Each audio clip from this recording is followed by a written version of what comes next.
Hi all, this is Inderpreet Singh and today I'm going to present assignment for Azure Cognitive Services for social media data mining techniques.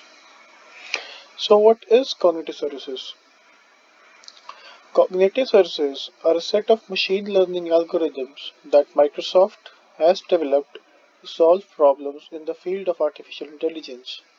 The goal of cognitive services is to democratize AI by packaging into its own discrete components that are easy for developers to use in their own apps. Why do we need cognitive services? To imitate the functionality of human brain and the use synthesis of not just information sources but also influences, contexts and insights. These are the five categories of cognitive services APIs. Vision, image processing algorithms to smartly identify, caption, and moderate your pictures. Speech, convert spoken audio into text, use voice for verification, or add speech recognition to your app. Language, allow your apps to process natural language with pre built scripts, evaluate sentiment, and learn how to recognize what user wants. Knowledge, map complex information and data in order to solve tasks such as intelligent recommendations and semantic search. Search, add Bing search APIs to your apps and harness the ability to combine billions of web page, images, videos, and news with a single API call. For this assignment, we are going to use the Vision API of Cognitive Services. To use the Vision API for cognitive services, we'll use what's called an image classifier. So an image classification is a supervised learning problem. Define a set of target classes, objects to identify images and train a model to recognize them using labeled example photos. This is the site which we are going to use for our project.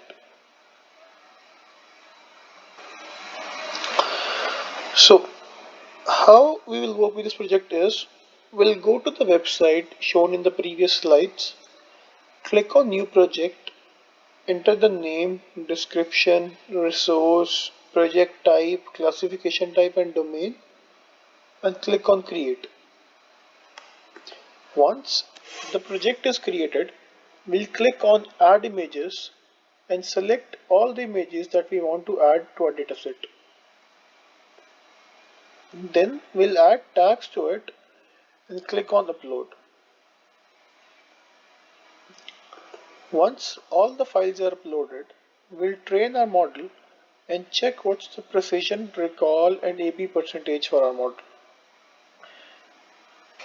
Once all of this is done, we'll click on quick test and enter the image URL or click on browse local file and select the photo or select the image that we want to test against our model.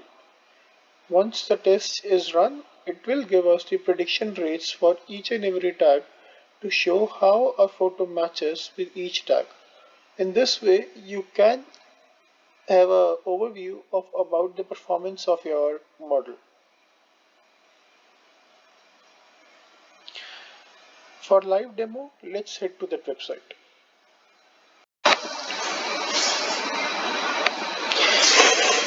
So here we are in the live demo.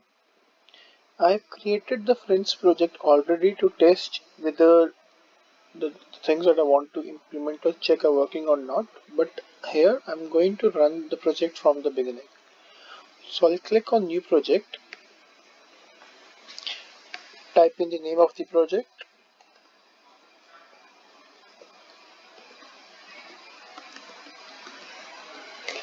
set a description, choose the resource, select the project type, the classification type as multi-label, the domain as general, and hit create project.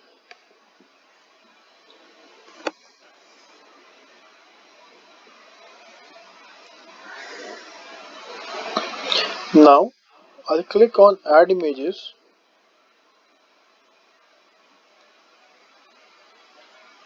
and select images for all the characters that I want to add.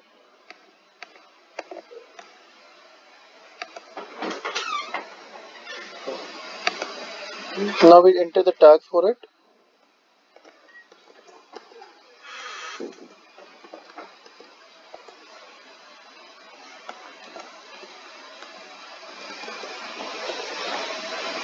And hit upload.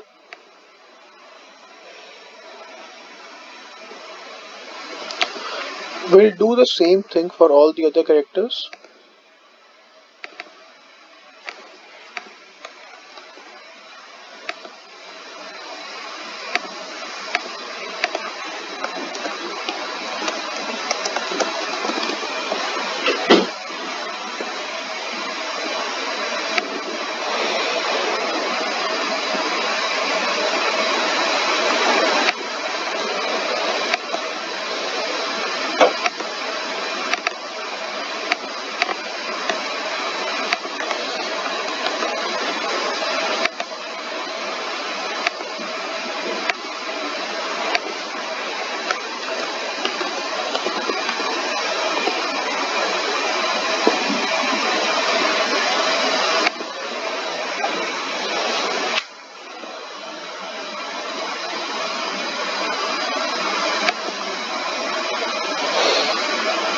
Once all the tags are added and all the photos are added, we'll hit train.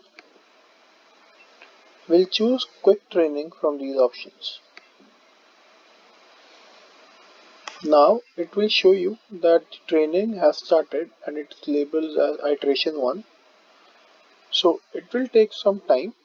So once the training is complete, we'll come back and we'll discuss about the performance that we got for our model.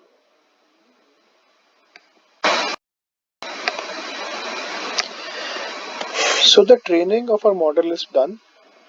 We can see that the precision, recall and AP for our model are 100%. Just to give you context, this number tells you if a tag is predicted by a model, how likely is that to be right.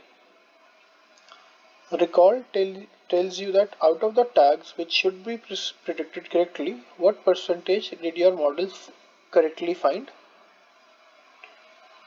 And AP tells you that a measure of the model performance summarizes the precision and recall at different threshold. To select photos from all of the three tags, then we are going to select two random photos to see how well our model works with that.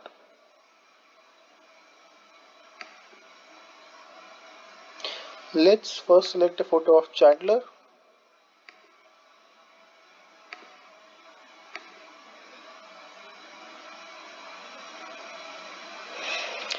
So our model has predicted that it is 99.8% similar to people, 75.6% similar to Chandler, 25.1% similar to Jack Keller, and 15.8% similar to Rachel.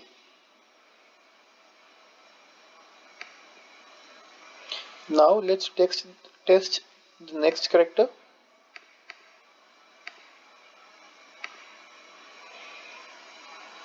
So this has said that it's 99.7% similar to people and 59.3% similar to Jack Keller.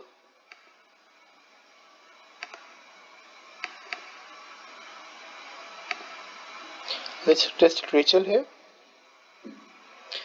And this shows that it's 99.2% similar to people and 95.6% similar to Rachel. Now let's select our two abstract images. The first one that I'm going to select is a lion. This shows that 87.8% similar to people and 78.6% to Rachel. I predict that this is because of the yellow tone that it has on his hair. That's similar to what Rachel had. So this might be the reason why the model has predicted the lion image as Rachel. For the next image, I've selected a snowman. And in this, the prediction that I've got is 75.2% similar to people and 67.3% similar to Rachel. It might be similar to people due to the structure of the snowman, as in the eyes, the nose, the arms, and it might be similar to Rachel because of the thin arms that the snowman has. Thank you.